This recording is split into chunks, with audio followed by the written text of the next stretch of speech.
Good day, everyone. The title of God's message for today: God helps with your troubles, sufferings, and hardship. Bible solution for problem: everyone has troubles. We face problem, afflictions, sufferings, and hardship. We need strength, endurance, and patience. Why do people suffer? All are trials the results of sin committed by the one who suffers. Why does God allow trials? Worries, anxieties, and difficulties. Can troubles and suffering actually make us better people? It is possible to faithfully endure our difficulties. What solution does the Bible offer to help us endure and overcome our problem and affliction and hardship?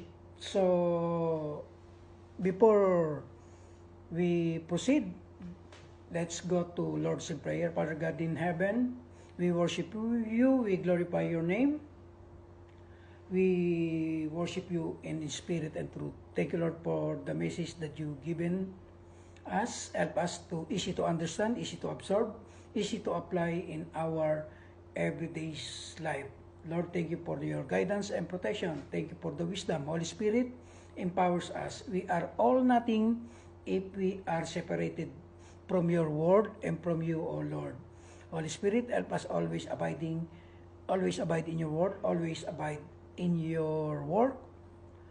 And Father God, help us, Lord, to apply this message and give us a receptive heart, Lord. This is our prayer, and bring back all the glory and praises to the most precious name of our Lord Jesus Christ. Amen.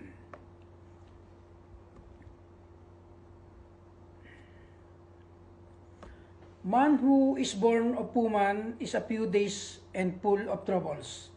You can see that in Job 14 verse 1. We can especially appreciate these words when we think of the suffering endured by one who spoke them. Different people deal with different problems and affliction, and it seems that some suffer more hardship than others do.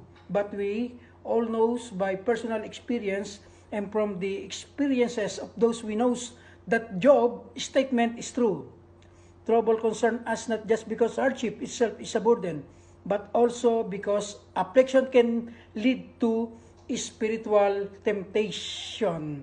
We may be tempted to feel that our trials justify committing sin. We may become so discouraged that we blame God our troubles, lose faith in Him, or begin to doubt His goodness and mercy.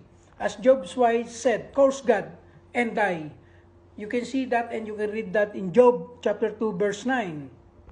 Amen? The purpose of this study is to offer Bible answer to question people often ask about suffering. Why do people suffer?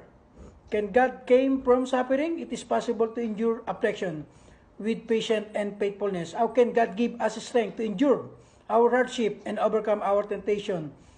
What does the Bible says? What does the Bible says? Question number 1. Okay? Our point number 1, why do people suffer? So, remember the title of this message or God's message, Bible teaching, God helps with your trouble, suffering, and hardship. There are several reasons, that just one reason why people suffer. Sometimes people suffer as a result of their sins. King Saul lived a miserable life and eventually was slain because he had rebelled against God. You can see that and you can read that in 2 Chronicles chapter 10 verse 13 up to 14. Judas killed himself because he had betrayed Jesus. In Matthew 27, 3 up to 5. Likewise today, alcoholics may develop disease, thieves may imprison, and so on and so forth, etc., etc. Some people think this is the only reason people even suffer, but we will see that it is not. Sometimes innocent people suffer as a result of the other people's sins. This may result from cruelty or accident, as when innocent bystander are killed by drunken driver or when a thief violently attack his victim. in order to cases weak people may harm righteous people because they resent them. This kind of religious persecution is described in many verses. In 1 Peter chapter 2 verse 9 up to 23, Jesus is an example of one who committed no sin, or yet he was persecuted and killed by weak men. So we may follow his example and suffer not our faults, but when we do good. John chapter 15, verse 18-20, the Bible says, the treatment Jesus received should warn us of the treatment we can expect. The world hated him and persecuted him. It is will do the same to his servant. In 2 Corinthians chapter 11, 23-26, the Bible says, Paul or Apostle Paul's life showed that Jesus' followers truly often are persecuted. In 2 Timothy chapter 3, 10 up to 12, the Bible says, all who will live godly in Christ shall suffer persecution. See also in 1 Peter chapter 4, 12 up to 16, Hebrew chapter 11, 35 verse 38, and 1 Thessalonians chapter 2 to 4, Acts 14, 22 as well, and John chapter 16 verse 33, and Genesis chapter 50 verse 20. All people suffer as a result of Adam and Eve's sin. God originally placed Adam in the state of bliss with no problem, if any kind, but he warned them of the consequences of sin. When they sin anyway, he decreed they would endure pain, suffering, and hardship, eventually death. You can see that. We can see that in Genesis chapter 3, verse 16 up to 19. All people that time had endured this same problem. In particular, because of Adam, all people die. In 1 Corinthians chapter 15, verse 22, Hebrew 9, verse 27. Most of the suffering people endured, therefore, cannot be attributed to any particular sin committed by anyone. Now, living, it is just the common lot of mankind because sin is in the world. This does not mean, as some teach, that people today are born guilty of Adam's sin or will eternally punish for it. You can see that in Ezekiel chapter 18 verse 20 up to 2 Corinthians 5 to 10. But we do suffer in this life because of its some suffering, its simple temptation from who? Satan.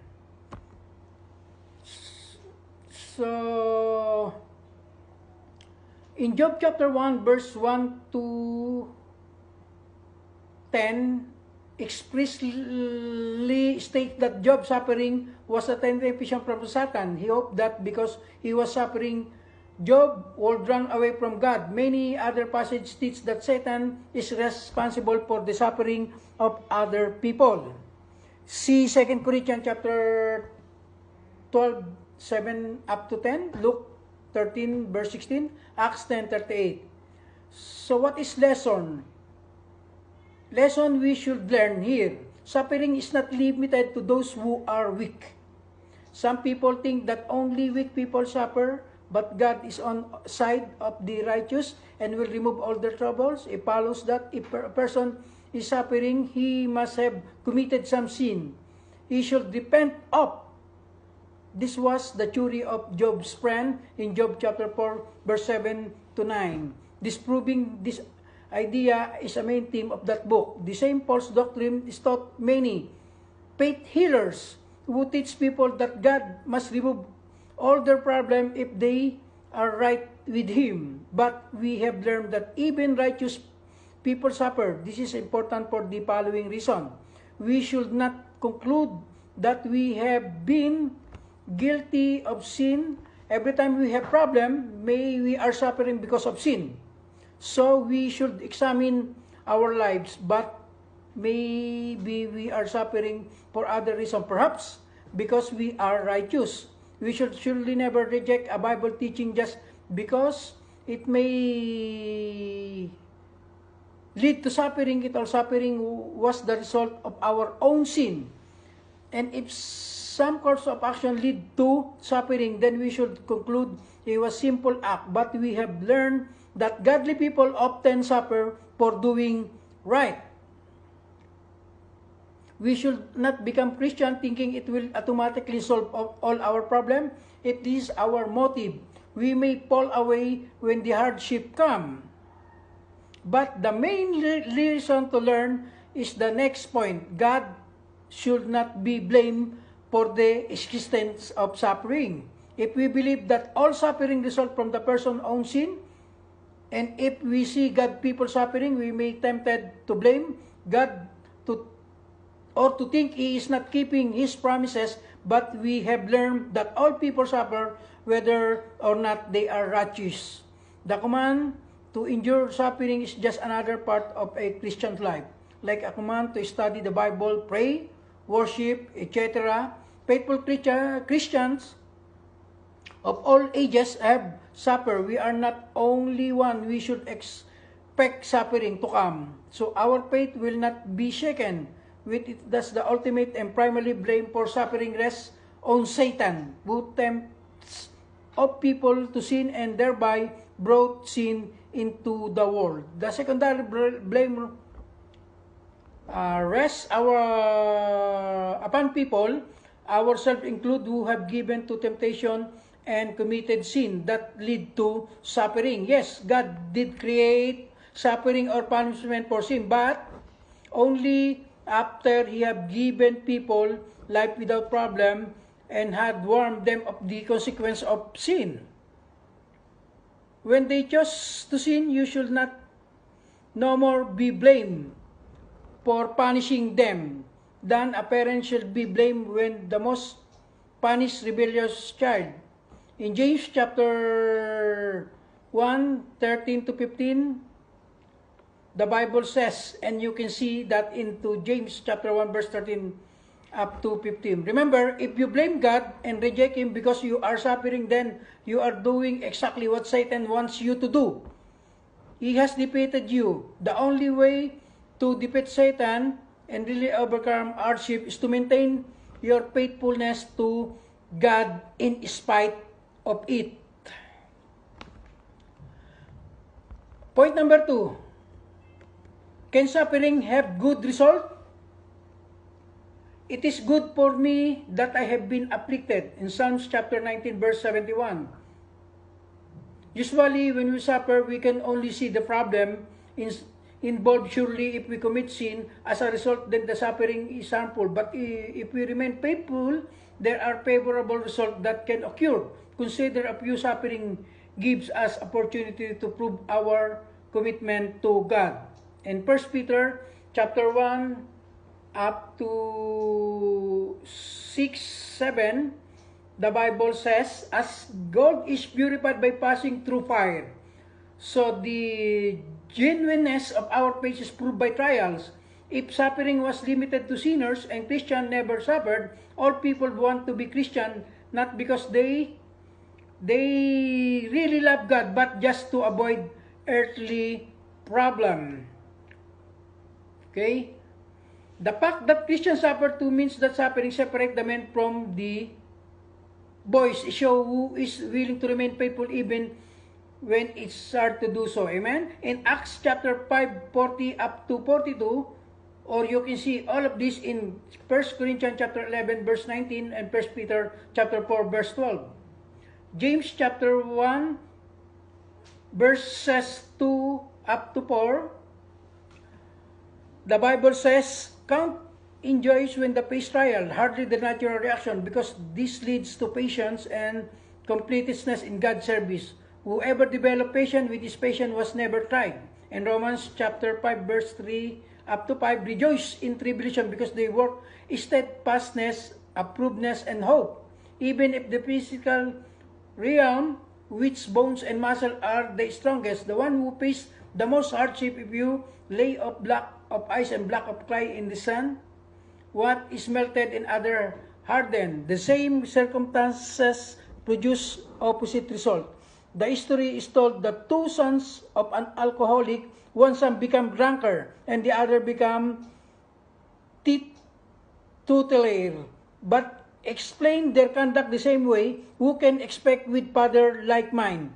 The same problem produce opposite result. Amen? So, trials defeat some people, but strength others depends how we deal with them. Suffering keeps us humble and dependent to our God. Suffering keep us humble and dependent on our God. Amen? In 2 Corinthians chapter 1, verse 8 to 10, as you can see there, we can see there, the Bible says, affliction taught Paul not to trust himself but in God. Amen? God has repeatedly allowed countries to face war, famines, and hardship when they become independent and fail to trust Him. Often they show people their need for God. 2 Corinthians chapter 12, 7 to 10, Paul's thorn in the flesh was the messenger from Satan, yet allowed it to remain because it kept Paul from becoming too proud over too many revelations he had received. From weaknesses, God can produce great strength. Joseph explained that his brother has mistreated them, but God used that as means to save the family from famine. In Genesis chapter 50 up to or verses 20, Satan puts trial in our lives to arm us. Yet one of the greatest demonstration of God's power in His ability to take those problems and use them to accomplish God. The greatest example of this is the death of Christ. Satan intended it is defeated for God and all mankind, yet it ended up the salvation of all mankind. Think for a moment of reality, important things in life, how many of them are accomplished without hardship. Birth of a baby, working in the care of our families, our eternal salvation, suffering in an inherited part of everything good. So Satan sent trial to harm us, but God made them count out in the end of our goods. You can read that, we can see that in Romans chapter 8, verse 28. But this work only if we remain faithful. Amen?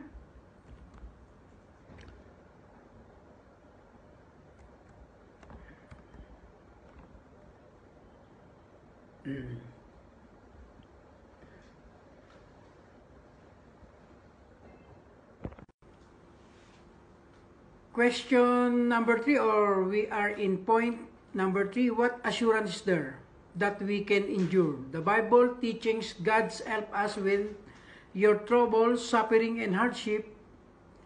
What assurance is there what we can endure? When facing hardship, we may think, I just can't hold out. We may convince ourselves that to expect someone to continue under our circumstances without sinning would be expecting the impossible, so we may justify ourselves for disobeying God. But consider the Bible teachings that we can endure Bible promises.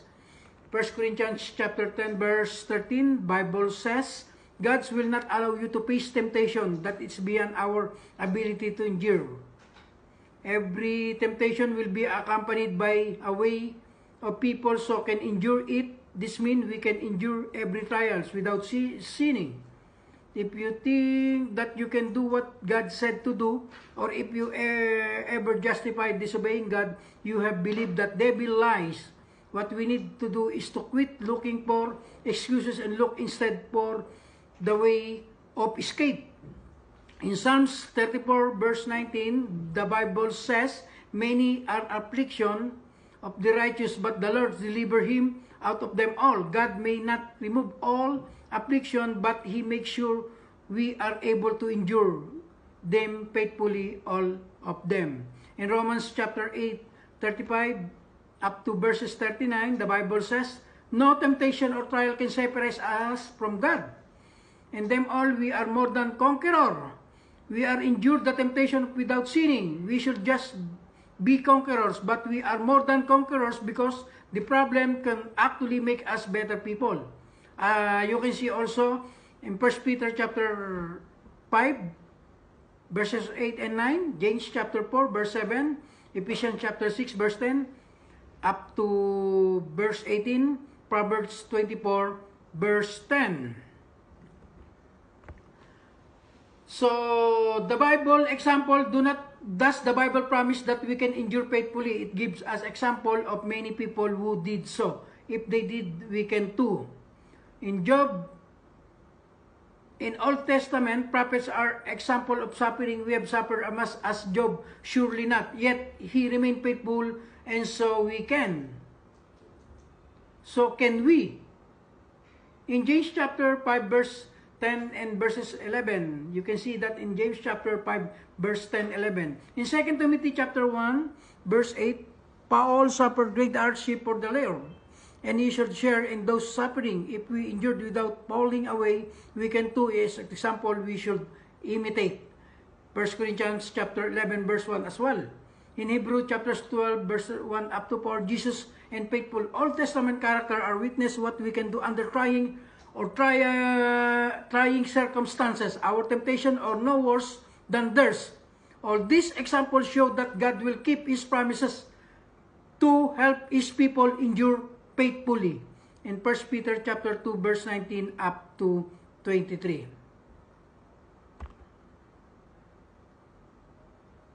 In God is our refuge and strength, a very present help in His trouble. Amen? That is in Psalms chapter 46, verse 1. God has promised to help us endure, but we must use of the help He provides. Let us summarize a few of the way God's help. The Bible's in chapter 15, verse 4. Through patience and comfort of the Scripture, we might have hope. We have already learned several ways the Scripture comfort and strengthen us with we are suffering. They help us understand what we have to suffer. But God can result from our suffering. They give us assurance that we can endure like others have. They give evidence of God's wisdom, power, and faithfulness to His promises. This strengthens our faith that God will help us endure. Amen? But the Bible gives us none of this help unless we regularly study it. Study our Bible, prayer, and worship. Is anyone among you suffering? Let him pray. That is in James chapter 5, verse 13. Be anxious for nothing, but at everything by prayer and supplication with thanksgiving, let your requests be made known unto God. In Philippians chapter 4, verse 6 up to 7. This passage promise that God will remove our problem, but they do promise He will provide the strength we need to faithful despite the problem. Jesus and Paul both pray about problem, and God answered their prayers, but the problem was not removed. Instead, God gave them strength to endure. In 1 Peter chapter 5, verse 7, Matthew chapter 7, verse 7, Matthew chapter 26, verse 36 up to 46, and 2 Corinthians chapter 12, verse 7 up to 10. Now, in question number 4, point number 4, what blessing will God provide to help us endure? Other Christians in 2 Corinthians chapter 1, verse 3 to 4, not only can God comfort us, so can other Christians as we should strive to. In Galatians chapter 6, verse 2, bear one another's burden. We should never allow another Christian to suffer alone through serious problem. If there's any way we can help. One of the best places to get encouragement in time of trouble is the public worship assemblies. Hebrews chapter 10, 24, verse 25. Again, however, we must come to the assembly and talk other Christians to gain the help we need. See also in 1 Corinthians chapter 12, verse 26 and 1 Thessalonians chapter 5, 11, 14. Of eternal life. In Romans chapter 8, verse 16 up to 18, the Bible says we are heirs of God if we suffer with Jesus. The suffering of this life are unworthy to even compare with the future glories awaiting us. Amen? In James chapter 1, verse 12, the man who endures is blessed because the result will be crown of life. That is in James chapter 1, verse 12. The Bible says, the man who endures is blessed because the result will be crown of life. So we have a crown of life. If any man or brethren we endure is blessed because the result of this will be a crown of life. In Matthew chapter 5, 10 to 12, rejoice and be glad. Don't grieve and complain when you are persecuted because You are suffering as God's people always have. The great is your reward in heaven. 2 Corinthians chapter 4, verse 16 up to 17. 2 Timothy verse 1, chapter 1, verse 11 to 12. Chapter 2, verse 12. 1 Peter chapter 1, verse 3 up to 7. And chapter 4 of 1 Peter, verse 13. Our conclusion, faithful Christian will suffer, yet the Christian life is still the best because only faithful Christian have assurance that we can endure, that God will help us, that the result will be our God, and we will have eternal life. I can do all things through to who? To Christ who is strengthening me. That is in Philippians chapter 14, the Bible says, I can do all things through Christ who strengthened me. See also Psalms 23 verse 1. A Psalms of David, the Lord is my shepherd, I shall not want. In verse 2, He maketh me lay down in green pasture, He ladeth me beside the still waters. Verse 3, He restoreth my soul, He leadeth me in the path of righteousness for His name's sake. Verse 4, Yea, though I walk through the valley of the shadows of death, I will fear no evil, for thou art with me, thy rod and thy staff, they comfort me. Thou preparest a table before me in the presence of mine enemies. Thou anointest my head with oil, my cup runneth over. Surely goodness and mercy shall follow me all the days of my life, and I will dwell in the house of the Lord forever. Amen? Okay? As you can see, the life of Michael Jackson. Okay? Michael Jackson wanted to live for 150 years. He appointed 12 doctors at home who would daily examine him from hair to nails. His food was always tested in laboratory before serving.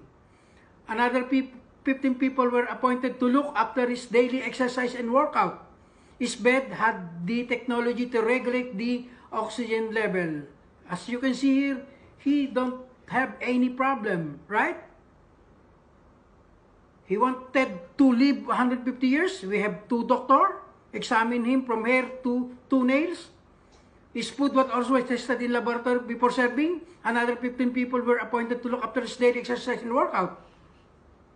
His bed had technology to regulate the oxygen level. Organ donors were kept ready to whatever needed, they could immediately donate their organs. The maintenance of these donors were taken care of by him. He was preceding him a dream of living for 150 years. Yet, alas, he failed. On 25th June 2009, at the age of 50, his heart stopped functioning. The constant effort of those 12 doctors did not work. Even the combined efforts of doctors from Los Angeles and California could not save him. The person who will never put a step forward without the doctor's suggestion of his last 25 years could not fulfill his dream of living 150 years. Jackson's final journey was watched live by 2.5 million people, which is the longest live telecast till date. On the day he died, June 25, 2009, at 3:15 p.m., Wikipedia, Twitter, AOL's Instant Messenger stopped working. About 8 lakh people together searched Michael Jackson on Google's. Look at that. Just imagine that. Jackson tried to challenge death, but death challenged him back. The materialistic life in this materialistic world embraces materialistic death instead of a normal one. This is the rule of life. Now, let's think. We are earning for the builders, engineers, designers, or decorators. Whom do we impress by expensive house, car, and extravagant wedding? Do you remember the food items in the wedding reception which you have attempted a couple of days ago? Why we are working like animal in life for the comfort of how many generations do we want to save? Most of us have 1 or 2 children. We have ever thought how much do need or how much do we want? Do we consider that our children won't be able to earn much, so it's necessary to save some extra for them, do you spend some times with yourself, family, or friends in the week? Do you spend 5% of your earning on yourself? Why do we find happiness in life along with what we earn? If you think deeply, your heart might fail to work. You will suffer from sleep, this, high cholesterol, insomnia, etc., etc. So, spend some time for yourself. We don't own property. It's only some documents that our name is written temporarily. When we say, this is my property, God passes a crook smile.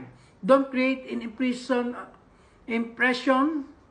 on a person seeing his car or dress. Our great mathematician and scientist use bicycle or scooter for commuting. It is not a sin to be rich, but to be rich only with money is a sin. Control life or else life will control you. These things which really matter at the end of life, contentment, satisfaction, and peace. Sadly, this cannot be both.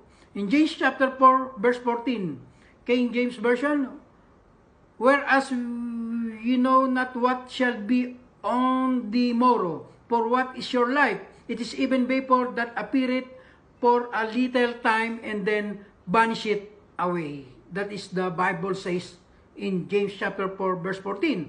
In John chapter 14, verse 16, Jesus says, the Bible says, Jesus said unto him, I am the way, the truth, and the life. No man cometh unto Father but by me. Amen?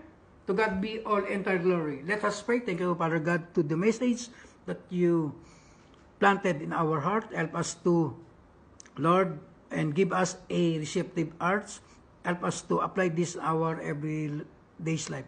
Holy Spirit, truly you are our teacher. Truly you are the one to deliver this message, and you only use my thanks and my heart as a channel of your blessing. Truly you are the one to deliver this message, Father God. And Holy Spirit, thank you for this message. Help us to use this in our everyday life. This is our prayer. And bring back all the glory and precious, the most precious name of our Lord Jesus Christ. Amen.